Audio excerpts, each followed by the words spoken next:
ஓம் சாயிநாதாய நமக.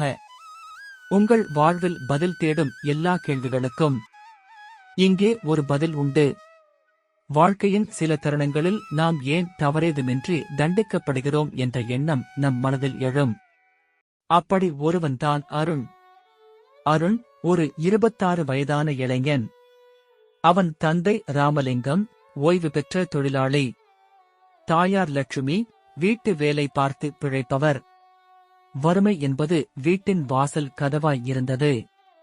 கஷ்டப்பட்டு படித்து நல்ல வேலையில் சேர அருண் போராடிக் கொண்டிருந்தான்.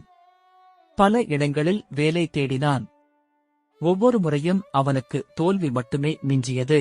எங்கேயாவது சென்று மீண்டும் வீடு திரும்பும் போதெல்லாம் முகத்தில் ஒரு கவலை குடிக்கொள்ளும் வீட்டின் நிலையை பார்த்து அம்மா மட்டும் மெதுவாக கேட்டு விடுவார், சாப்பிட்டாயாப்பா? அந்த வார்த்தையில் பாசம் இருந்தது.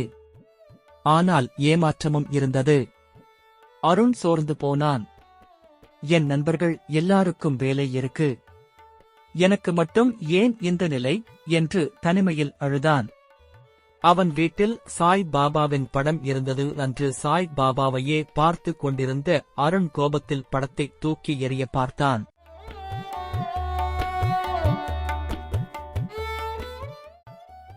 அவனை தடுத்த அம்மா, நம்பினோரை சாய் கைவிடுவதில்லை, அவர் மீது நம்பிக்கை கொள், எல்லாம் மாறும் என்றார். இந்த நிலையிலும் அம்மாவால் எப்படி பொறுமையாக இருக்க முடிகிறது என்று அருணுக்கு ஆச்சரியமாக இருந்தது. இருப்பினும் பாபா மீது இருந்த கோபம் குறையவில்லை. அன்று இரவு 2 மணி.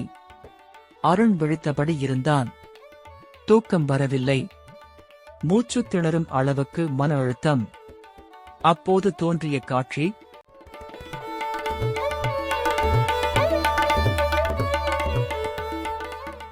ஒரு மரத்தின் கீழ் யாரோ அமர்ந்திருந்தார். மெல்லிய வெள்ளை தாடி, சாந்தமான முகம், கைவிரல் அசைத்து அழைக்கும் காட்சி. அந்த குரல், நீ நடக்க ஆரம்பித்தால் நான் வழிகாட்ட ஆரம்பிப்பேன் என்றது. அடுத்த நாள் காலை அவன் பாபாவின் படம் இருந்த இடத்தை பார்த்தான். அவனுக்குள் ஏதோ செய்தது.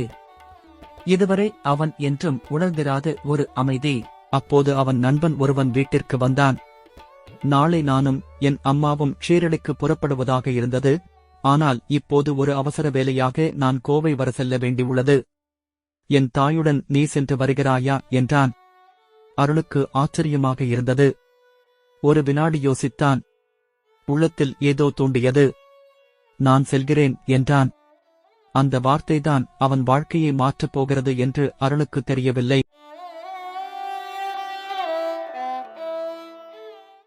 பயணம் முழுவதும் அவன் உள்ளத்தில் பாபாவின் பிம்பம் கூடிக்கொண்டிருந்தது.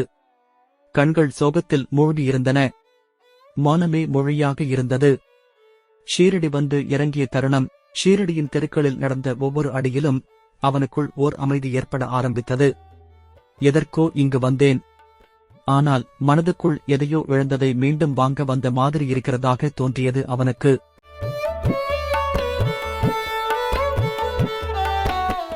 பாபாவின் சமாதி முன் வந்து நின்றான். அவன் பக்கத்தில் யாரும் இல்லை, அவனையும் அவன் நிழலையும் தவிர. அந்த நிமிடத்தில் கண்ணீர் தானாக வந்தது. அருண் அமர்ந்தபடியே கண்களை மூடிக்கொண்டான். அந்த அழுகை அன்று அவன் மனதில் தேங்கியிருந்த ஏமாற்றங்களை வெளியே கொண்டு வந்தது. உள்ளே ஓர் குரல், நான் உன்னை தினமும் பார்த்துக் கொண்டிருக்கிறேன், நீ என்னிடம் கோபப்படுவதையும் பார்க்கிறேன், நீ அழுவதும் எனக்குத் தெரியும், மறந்து விடாதே, நான் வேறெங்கும் இல்லை, உன் உள்ளத்தில் தான் இருக்கிறேன் என்றது. எங்கிருந்தோ ஒரு சிறுமி அங்கே வந்தாள். மெல்ல அவனிடம், நீ சிரிக்க வேண்டும் என்று பாபா சொன்னார் என்றாள். யார் இவள்? எங்கிருந்து வந்தாள் என்று அவன் கேட்பதற்குள் காணாமல் போய்விட்டாள். அந்த நிமிடம், அந்த வார்த்தைகள், அவன் உடல் சிலிர்த்தது. அருண் ஷீரடியில் இருந்து கிளம்பும் போது தன்னிடம் ஒரு மாற்றம் ஏற்பட்டு இருந்ததை உணர்ந்தான். மனதில் ஒரு புதிய நம்பிக்கை பிறந்தது. அவரிடம் கோபப்பட்டேன், ஆனால் அவர் என்னை விட்டுவிடவில்லை என்று உணர்ந்தான். அடுத்த நாள் காலை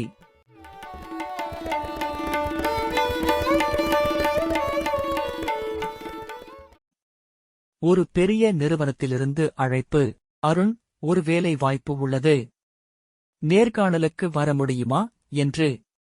அவன் பாபாவின் படத்தின் முன் நின்று முதன்முறையாக உள்ளத்திலிருந்து சொன்னான், நன்றி. அருண் நேர்காணலுக்கு சென்றான். 1 வருடம் வேலை தேடியவன். முதல் முறையாக சின்ன தவிப்பும் இல்லாமல் நேரில் பேசினான். அவர்கள் கேட்டார்கள், உன்னிடம் வித்தியாசமான தன்னம்பிக்கை இருக்கிறது. அதற்குக் காரணம்? அவன் சொல்லவில்லை.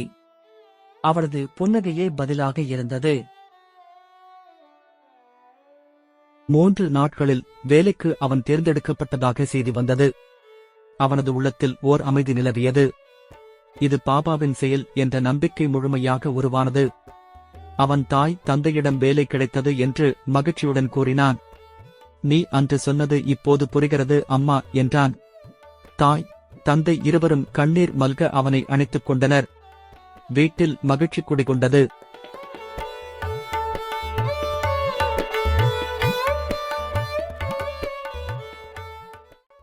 அன்று முதல் அருண் பாபாவின் படத்தின் முன் நின்று ஒவ்வொரு நாளும் ஒரு பூ வைத்து தனக்குள் சொல்வது ஒரே வார்த்தை, நன்றி மட்டுமே.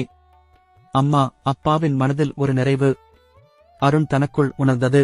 இது பாபாவின் அருள் இல்லாமல் நிகழ்ந்திருக்க முடியாது என்பதாகும்.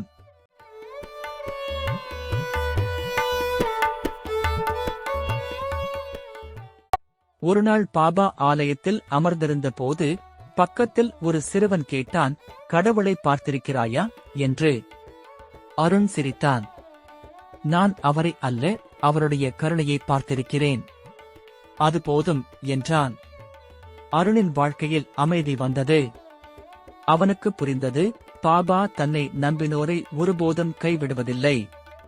இப்போதும் வாழ்க்கையில் எந்த சோதனை வந்தாலும் அவன் பாபாவையை நோக்கியே ஓடுவான். வாரந்தோறும் ஒரு நாள் பாபா ஆலயத்திற்கு செல்வான். சில நேரம் சும்மா அமர்ந்திருப்பான். மொழிகள் தேவையில்லை. அவனுக்குள் நடந்த மாற்றமே பக்தியின் வடிவம். அந்த புன்னகை, அந்த அமைதி, அந்த நம்பிக்கை. பாபா அருணுக்கு கற்றுத்தந்த மந்திரம். கதை முடிகிறது. ஆனால் பாபாவின் பாதையில் நடந்தவன் இன்னும் நடக்கிறான். அவனது கதையைப் போலவே நம் வாழ்க்கையிலும் ஒரு மாற்றம் வரும். நாம் எதிர்பார்க்காத தருணத்தில் நம் உள் மனது சொல்வதை பாபா கேட்பார். நீ என்னை மறந்தாலும் பரவாயில்லை, ஆனால் நான் உன்னை விட்டு போகவில்லை. ஓம் சாயி நாதாய நமக.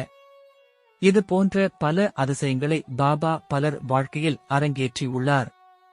மேலும் பல கதைகளை தொடர்ந்து கேட்க சாய் பேசுகிறார் யூடியூப் சேனலை சப்ஸ்கிரைப் செய்யுங்கள். ஓம் சாயிராம்.